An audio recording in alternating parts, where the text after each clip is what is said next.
Do you know, it doesn't matter where you are in the country, if you're hungry, you can always rely upon fish and chips to come to the rescue. It's been the nation's Friday night favourite for well over a century. And who do we have to thank for it? The railways, of course. The middle decades of the 1800s saw an incredibly rapid spread of the network, called at the time railway mania. It was within a few short years possible to transport fish far inland within hours of it being caught on the coast.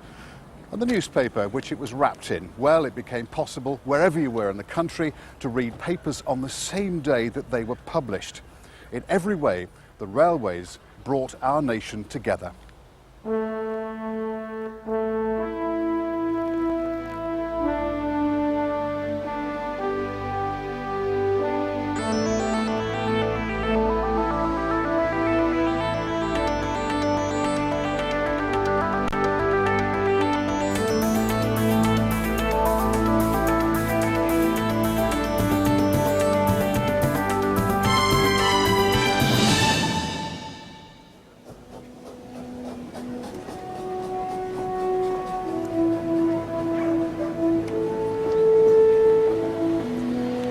And just as fresh fish found its way inland, so people began to find their way to the coast. A social revolution was underway.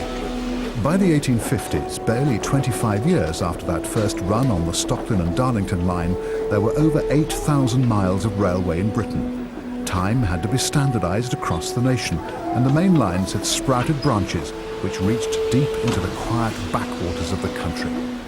Those who could afford it joined the exodus to the coast, and those with an eye on the main chance saw the opportunity to make their fortune. It's funny how the same names crop up time and time again in the events surrounding the early years of the railway. Now the spotlight falls once again on the Pease family, and this time on Henry, the son of Edward Pease, who was one of the main backers of the Stockton to Darlington Railway. The story goes that in 1858, Henry was staying at Mask Hall, just a couple of miles down the coast towards Redcar. One Sunday morning, he came for a stroll along these cliff tops, and as his wife was later to relate, came to a stop more or less at this spot and had a vision of a celestial city with tall buildings, all in white, rising out of the cliff tops. And it was called Saltburn.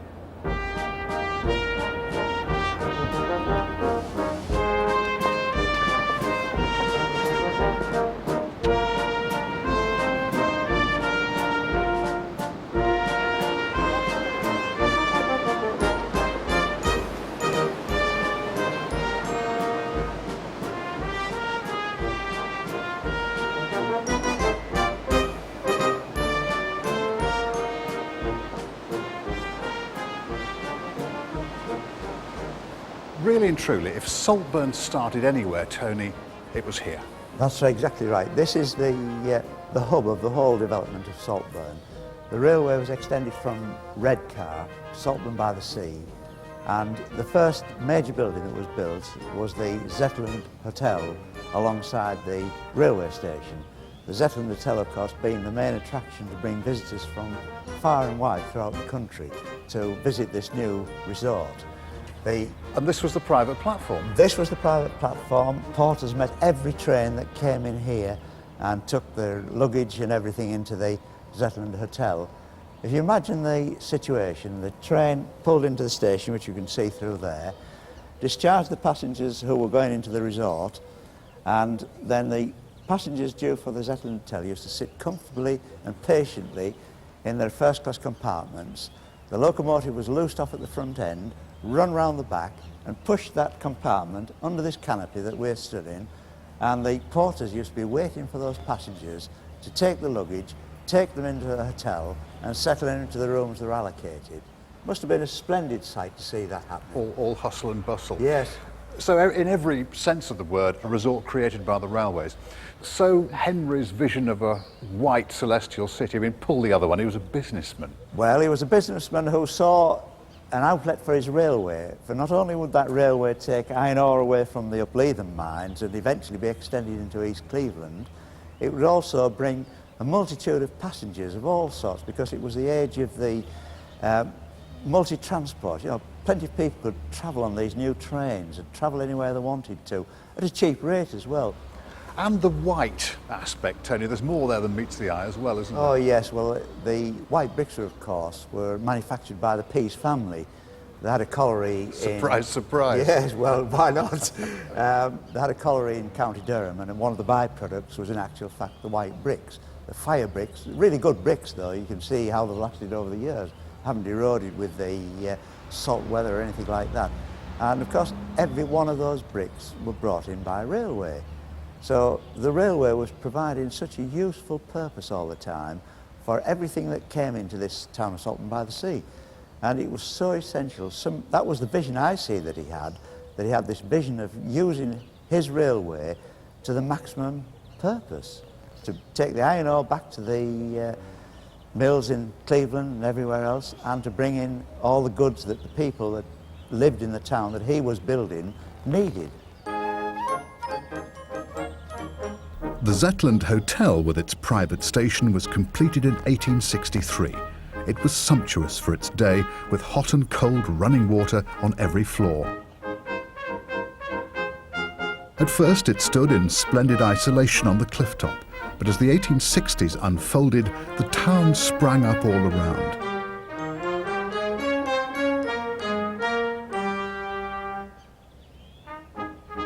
Pease's Saltburn Improvement Company spared no expense.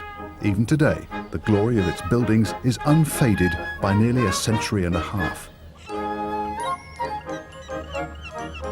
But if the Zetland Hotel was the new resort's crowning glory, then the Italian gardens were the jewels. When the cool sea breezes emptied the beach, then the gardens were the place to be. In the 1860s, 1,000 people a week would walk these paths at sixpence a time. Well, these wonderful gardens actually were cribbed a little bit from Scarborough, I feel. Henry Pease and Thomas McNair went down to Scarborough to see how they handled the visitors, and one of the things that they saw there were the Italian gardens, and they got this particular garden created here, which I think has stood the test of time over many years. I think we just look at it now, it's in between flowers, but I think it's absolutely brilliant. It's a remarkable survival. Yes. But of course, Salton-by-the-Sea, we mustn't forget the sea. No. That was the main attraction. That was the main attraction, was to bring people to the seaside. You then had an alternative when it was too cold to go on the beach. You could come into these warm gardens. It's lovely and warm here today. It is. Yes. Warm enough for the beach.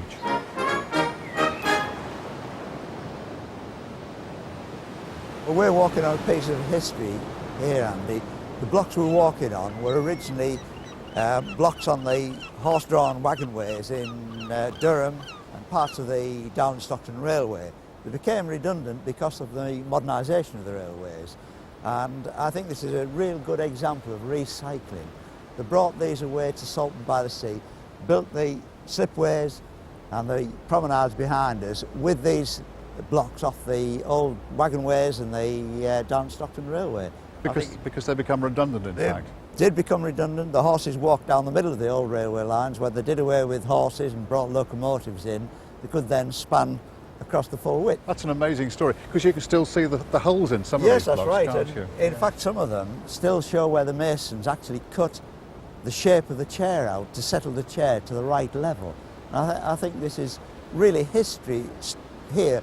140 years ago, 150 years ago, we've got it standing here now, being subject to all the wear and tear of the sea, still showing now. So, Saltburn's at the top of the cliff, Tony. The promenade they built was down by the beach.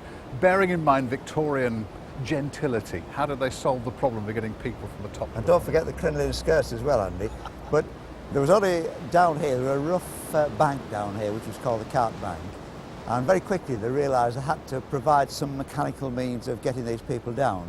And this was provided in the form of a hoist, which brought down 24 passengers at a time down to the low promenade level, and then they were able to promenade along our beautiful pier. It was wooden construction, and it operated those 13 years without a known accident, and then it was replaced by the inclined tramway, which we see today.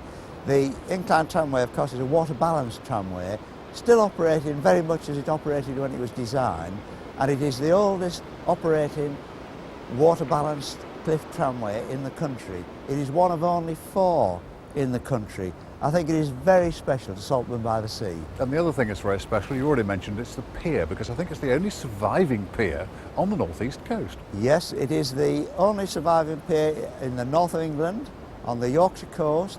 There were several piers on the Yorkshire coast at one time. This pier has survived in time, and it is only a third of its original length, but nevertheless it is fighting for its survival, and we're fighting for its survival as well.